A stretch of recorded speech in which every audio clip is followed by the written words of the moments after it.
Hi guys, so my name is Kikelomo Woleosho. I am very honored to be a part of this event. Thank you for inviting me, and I apologize for being unavoidably absent. I pray that this event really impacts your life and you all live there as a trained agent curbing the menace of sexual abuse in your community. So I will be talking about the role of parents in abuse. And the context of abuse I'll be looking at is that of sexual abuse. Okay, so the role of a parent in abuse. Now, who is a parent? A parent is the caretaker of a child, someone who is responsible for the well-being of a child. Now, many times the parents we know most times are those who give birth to us biologically, like whose genes came together and brought us to life. Now, sometimes a parent can be someone who just adopted a child or who decided to take responsibility for a child. That's why somebody will say, oh, I have two mothers, I have two fathers, this gave birth to me, and then this person is also raised me. Now, a parent is somebody who's responsible for the well-being of a child. Now, many times we've come to realize that people do not understand what it means to be a parent. Like, the responsibility of being a parent is very, very important, and many times we don't understand it. Especially singles who are ready to get married, who just want to have children, and don't understand what it means to take care of the child. Abuse is when a person is treated with violence, many times regularly. Yes. If somebody is treating somebody with violence regularly, then it's an abuse. Sometimes, even if it happens once, it is an abuse. When you are when you are misusing a thing, you are abusing the thing. Now, if your parents are saying bad words to you, negative words to you, they are abusing you emotionally, they are abusing you verbally, and it is not right. So abuse is using a thing in a wrong way or treating something wrongly. As much as possible, parents should be more involved in the life of their children so that abuse can be minimized. Because many times abuse happens in the family. Majority of the times abuse happens in the family, either from the parents, neighbors, siblings, but it's usually within very close network. That's how abuse happens. The duty of the parent is to protect their children in all areas of life. That's the duty of a parent. Because I want to itemize what I think are the roles of a parent. First, I think that all parents should go to their past, bring it out, and deal with it. Yes.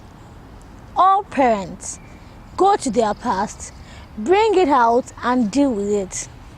I've come to realize in many occasions that the past that we seem to think is buried finds its way into the future. In my opinion, I think that we should all deal with our past, bring it to the surface and deal with it. How would I know? I went for therapy in 2015 December, and the therapist told me, Kike, thank God you came now. You carry a lot of baggage. I thought I was doing well. Well, I thought I was doing okay. I was doing well with my business. Things were going great.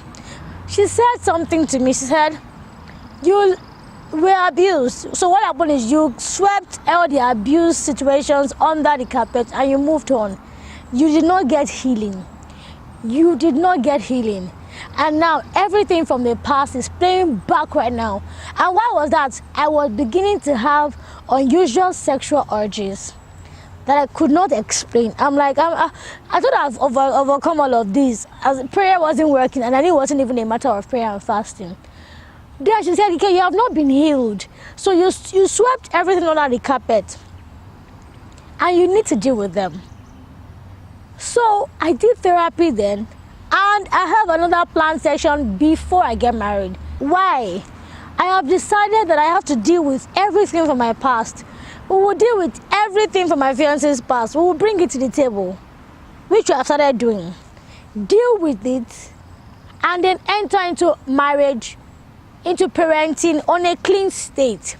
Because anything we leave behind finds its way back. It finds its way back. Whatever it is you have experienced in your life now, either you were abused, you were raped, you were neglected, whatever it is that happened to you in your past, please, I beg you, deal with it now. see a therapist, go for counseling, talk about it, bring it to the surface now. If you want to cry, cry. If you want to overreact, overreact. Whatever it is it will do to you, let it do to you now, and get healing and deal with it. Because I've seen situations where a father begins to abuse his child. In fact, a father raping his child. Should we say raping? No. A father molesting his child, because then that's doing that regularly. And you see, I don't know why I do it. I'm just having urges towards my daughter. What? They're matured adults out there. You refuse to even ask any one of them to sleep with you. Aside your wife and then your child. Now, it's one thing to arrest this father. It's another thing to let a therapist see this father. And then you find that there's a why question in the past of the father. There's a why question in the past of the man. There's something he experienced as a child that is now triggering his feelings and his body or whatever it is towards his child. Please deal with everything from your past. As both the father and the mother, bring out your past to the table, get a therapist and get healing for it. And I'm talking to you who have been abused and you're keeping quiet about it, or you just want to let it go. Now, I'm not saying seek revenge. I'm not talking about revenge. I want vengeance, or I want justice. I'm not saying you should look for justice, which is not a bad thing. I'm saying get healing for you. Because you have been molested, you have been raped, different things have been done to you, bad things were said to you, your esteem is so down. There are some things that has affected you psychologically that is stored in your brain, that is waiting for a time to materialize. Something is going to trigger it. Something is going to press the play button and then it will come rolling in. I read about an NBA player who apparently was abused as a child. And he locked it up, never told his wife and moved on. But one day, as a father of 4, one day he went somewhere, something happened and it triggered his past and he misbehaved right there. He misbehaved right there. By the time the wife found out, she was shocked that her husband was ever abused, because he could not even identify what was wrong until he went for therapy. And that was where they were able to trace what made you do this, and they realized they could trace it back to what happened to him as a child. And the wife was sad that I never brought it up or anything. So the same thing I'm repeating again, and I'm reiterating the fact that I want you to deal with every single thing that has happened to you in your past so that you can start parenting on a very clean state. Another point I want to bring out is that I recommend that all parents deal with the lifestyle they exhibit now. Okay, so I like to smoke. But do I want my child to smoke? Do I want my child to be a smoker? So then I need to deal with my smoking habit. Why? Because of my child.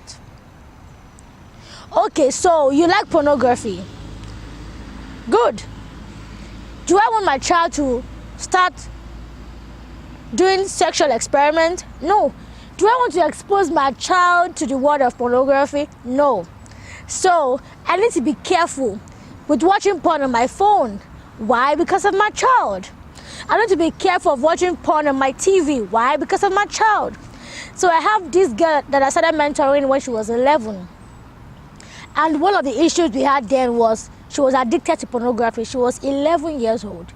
All right, so I sat her down and said, okay, so how did this start? And well, I wanted to watch the TV one day, and then apparently there was a CD there. And I switched it on and it was pornography. Apparently the driver watched TV overnight and left the pornography CD. He forgot to take it out. The girl wanted to watch it the next morning. She saw it and she was fascinated by it. Well, she didn't know who the owner was. And the man did not even remember, so she was watching it. Now, she started taking her mother's phone and would search pornography sites. And then, of course, close the page. But her mother found out one day in her history. I said, I don't watch pornography. Who is doing this? And I found out it is her. And she said, Auntie, I really don't like watching it, but sometimes I just feel like watching it. So now, it wasn't her parents who did that, right? Who left that in the CD. But what if it was her dad who forgot it? Or what if it was her mother who forgot it in the CD? Now, I'm saying there are some things we say we want to do. Now, as parents, we need to think beyond us, but to start thinking about our children and their future. I like these things, yes, but how will it affect my child? How will it affect the future generation I am caring for? Remember, you are a caretaker of the child. You are not the owner, you are a caretaker. So now, everything I like now, if it will affect my child negatively, then I think I have to make a decision to stop it. If I cannot stop it by myself, then I think I need to get help. I need to start talking to people who can help me to deal with this lifestyle. Why? Because of my child. Now, there's a saying that says, oh, children don't do what they are being told, they do what they see. And that's the truth. I tell my child, don't do this, don't do that, but my child is seeing me doing otherwise. My child will want to do what I am doing. So because our children will do the things that we do, then the lifestyle we live is very, very important. Very important, so that our children will not replicate the things we are doing wrongly, or they will not even replicate the things that we don't want them to do. We don't want to wake up and say, how did you turn out this way? And then your child will say, but I saw you do this, I saw you do that. My father, most of the pornography I watched, my father brought them to the house.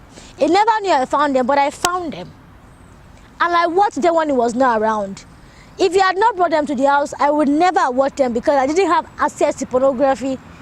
I did not have access to pornography. That was the only access I had to watching it real life. Other were from novels that I found.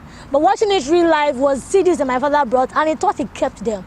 And now, because I knew that he brought something and he wanted to keep that thing, my curiosity was like, what is it that Daddy is keeping? Then I'm going to watch it. So I'm saying now that don't say, well, I can be careful. Some things are not worth it. Now look at your life, look at the life of your child, and decide which is more important. My life is important, and the life of my child is also important. This thing I am doing, will it help my child be better? Children are curious.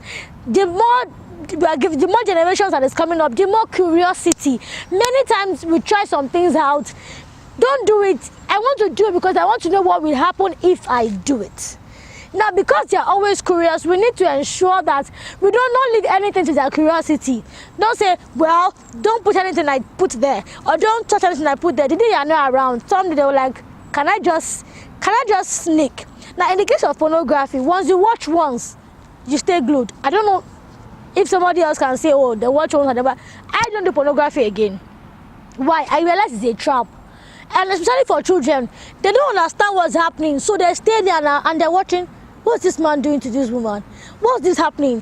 And before you know it, they are addicted to it. They want to see another one. They want to see another one. So really, the lifestyle you live now is very important. Now, as a father, do you masturbate in front of your child? Oh, he's a boy. Oh, he's a boy and I'm a man. Do you masturbate in front of your child? Or do you say, oh, you lie down on the couch and you are playing with your penis, you put your hand inside your trouser and you are playing with your penis?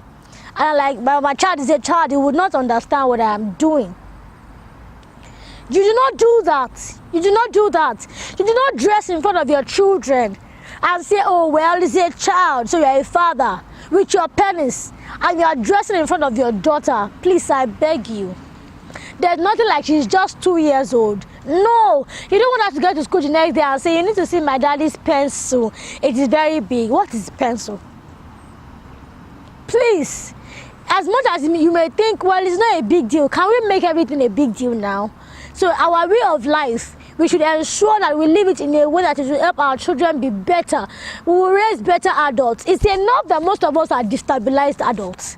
But I don't think we should continue the cycle of raising destabilized children. So as much as possible, we need to condition ourselves and force ourselves to live certain lifestyle. Why? Because of the children we are raising. We are caretakers. I want to ensure that this child that is given to me to take care of, I want the child to grow up and thank me. That say, Mommy, thank you because you did not allow me to be exposed to the things that other people were exposed to. I want us to ensure that you pick a pen and a paper, itemize your lifestyle as a parent or as a soon-to-be parent. What are the things I am doing that I do not want my child to do? Identify them and say, so how do I stop this? How do I stop this? Or how do I replace this with this?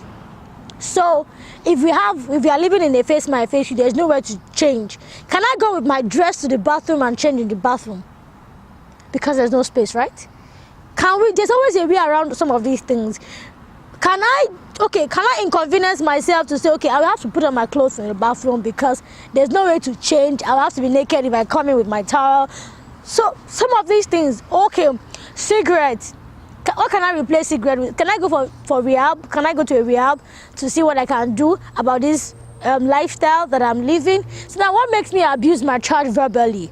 Every time you are stupid, you are not brilliant, there's nothing good about you. What makes me do that? So can I go for anger management class and find out what's making me angry or what's making me say bad things to my child?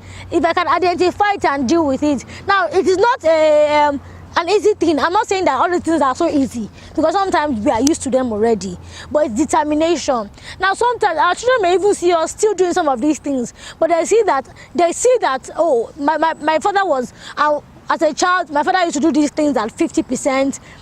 By the time I was growing up, I realized that my father doesn't do them again, or he doesn't do them at 10%. His determination, who will help me? Should I go for a class? Should I see a therapist? Should I get a coach? Should I do this? Should I cut out on this? And at the end of the day, we realize that we'll become better persons.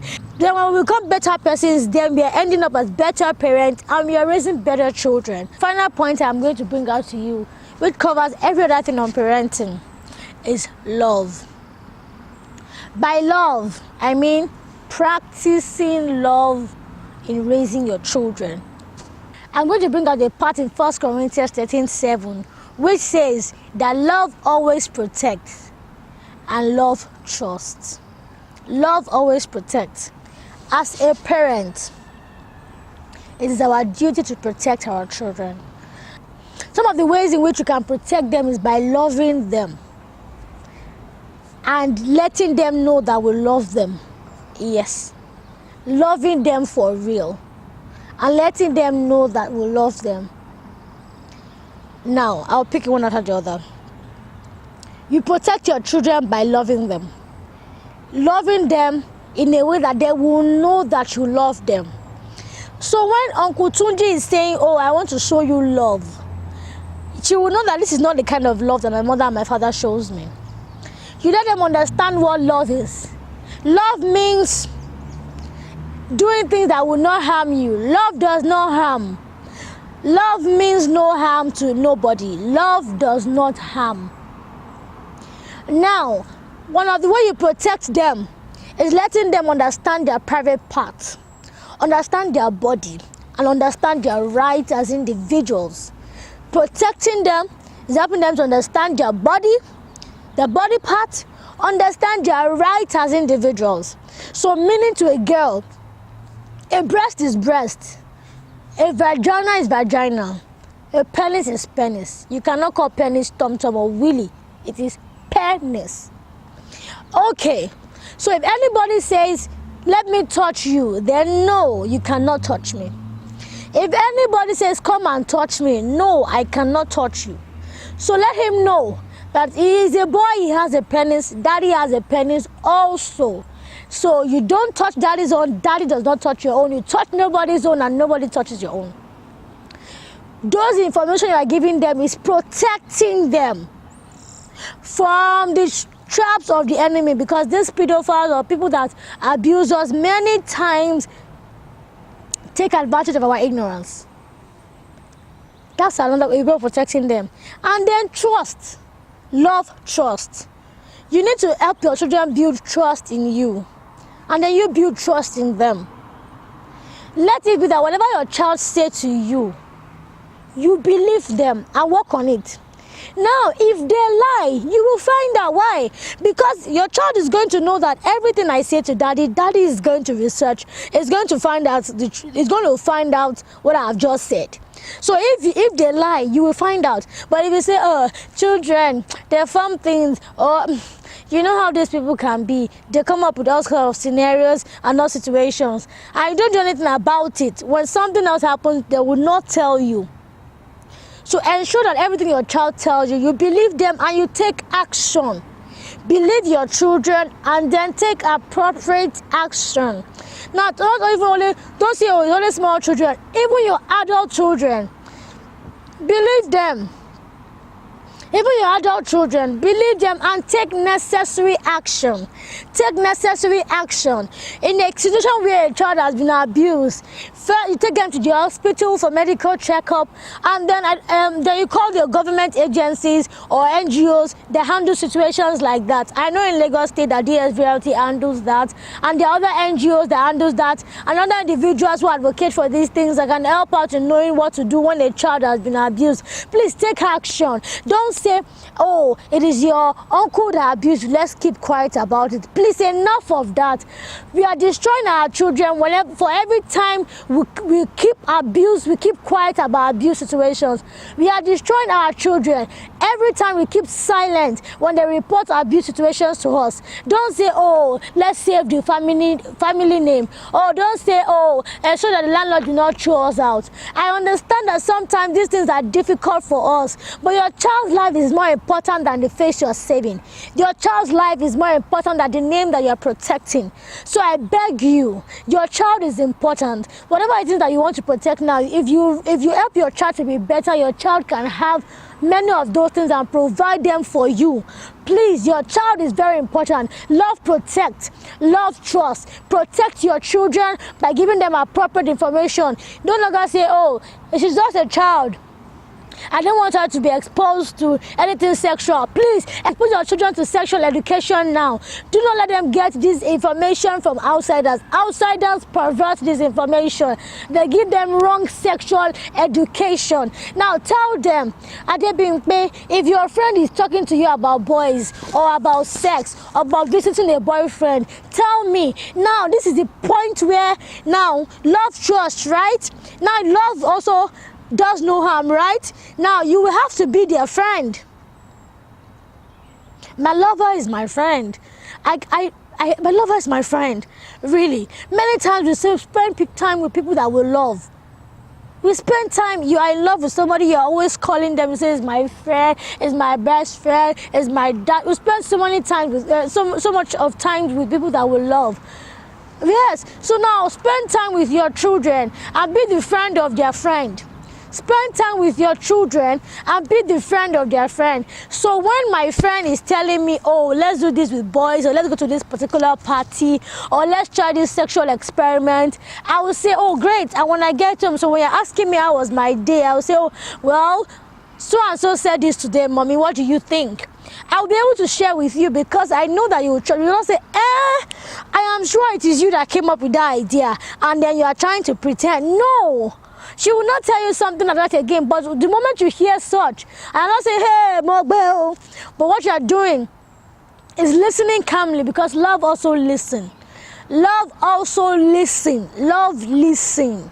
Love listen. Relationship where one person is not listening and one person is talking and the other person is not listening, they have issues. And it's the same way in the relationship of a parent and a child. Parents should begin to listen to their children. Love listens. Love listens. Please, love listens. Listen to your children. Listen carefully. Okay, repeat what you say your friend said.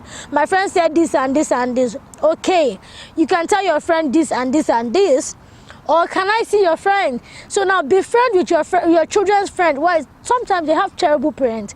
They have parents who are not available. Some of these, their friends have been abused. They are right in the middle of abuse. Now when they can realize that they can trust you, they begin to tell their friends things to tell you. Or before you know it, they want to spend time in your house and say, oh, I want to come, can I come and visit your mom, or can I talk to you? And they realize that you handle it maturely, and then they even realize that you even fight for them. You know, before you know it, if you help their friends to become better persons, you are helping your children to become better persons. Because if you train only your child and ignore all their friends, it's only a matter of time. Diffusion and osmosis is going to take place. But if you help them to be better and show interest in their friends also, now we are still practicing love, right? You're loving your child. You're loving your children's friends. Can you see? You love your child and you love your child's friend. So I'm talking about love now. So you are listening because you love your child, and you are taking action because you love your child and you love whatever situation that is happening. And like I said, Take action when any scenario is being reported. Don't doubt, don't even doubt it. Take action first. And at the point of taking action, you will be able to find out, or if your child lied, well, you'll find out. Now, if your child lied for real, then why did your child lie? Okay, why would I lie that my uncle was abusing me? Why? So if I lied for real, they'll find out the reason why I lied. Now, where did I get such idea of such a lie? So you need to, so even if you say, oh, the child is lying, what would make me come up with such a scenario? Then it means that there's something that needs to be dealt with. So get to the root of every situation your child tell you, because you should take care of them. You are their caretaker, and the future of your child really is in your hands. And we can curb abuse if all parents are readily available. Being available is also showing your children love, because that's also protecting them. Being an available mom, an available dad. And I know that in our generation now, everybody's on the run. We are on the go, and it's bills are there to be paid, societal standard, there are things we want to do. But please, at least let one parent decide to slow down because of the children. Now, these are decisions that are difficult once you are married. So I will say, before you become a parent, discuss this. Now, many times when I tell people, don't just go get pregnant, it's not because I'm saying, or I want to condemn you. I'm not saying, let's have some discussions before even pregnancy come in. Let's have some discussion. What kind of parents do we want to be? So how do we want to raise our children? What kind of decisions are we going to make? What kind of jobs are we going to do? Who's going to take a 9 to 5 and who's going to run a business? Who's going to do this and who's going to do that? It is very, very important to know, okay, for the first 10 years of raising the children, these are the only things I will do. These are the only things I will do so they can be available. Somebody has to be available. We cannot both be absent parents. It will not work in this generation. You don't want internet to raise your children. You don't even want your housemaid to raise your children. You need to be available. We have children of people who are rich, but they are a disaster. And these disastrous children are becoming more terrible and destroying the old nation. Why? Because they have access to money and they're already a disaster. So they use the information that they have and the wealth that they have to destroy other people's children. So the child of a rich man who is spoiled, who is now doing marijuana or whatever, goes about selling marijuana in a small container for those who do not have money and just destroying everybody. Please, I beg us, we need to be more available, and you can make that decision. If you keep looking at social media or whatever it is and say, oh, Tokwe has gone far, this person has gone far, or all these goals we set for ourselves, 10-year goal, 20 years goal. I'm not saying it's bad, but I'm saying that we need to be readily available. So you decide, daddy or mommy, who is going to be available. It is very important, daddy and mommy, who is going to be available, because it is an available parent that is going to last in parenting in this generation. An available parent. Love protects, like I say, and being available is protecting your children. And remember, take action. And lastly, for everybody who has been abused, I want to encourage us to get help. Please get help. And if you know any child who is being abused, please report. Even if it is not your child, report. And now, if you know that you can fight for this cause, or you can take responsibility for this cause, do what you can. I always say that together we will change our community a person at a time. So if you find that a child is being abused even by the parents, please report.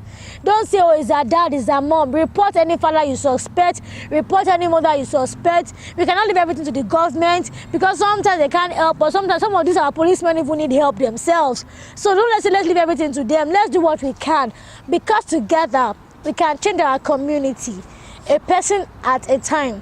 I hope I have made sense in all of my ranting and my talking. I pray that we all become a blessing to our generation. Thank you. Because it is who we are that we will eventually raise.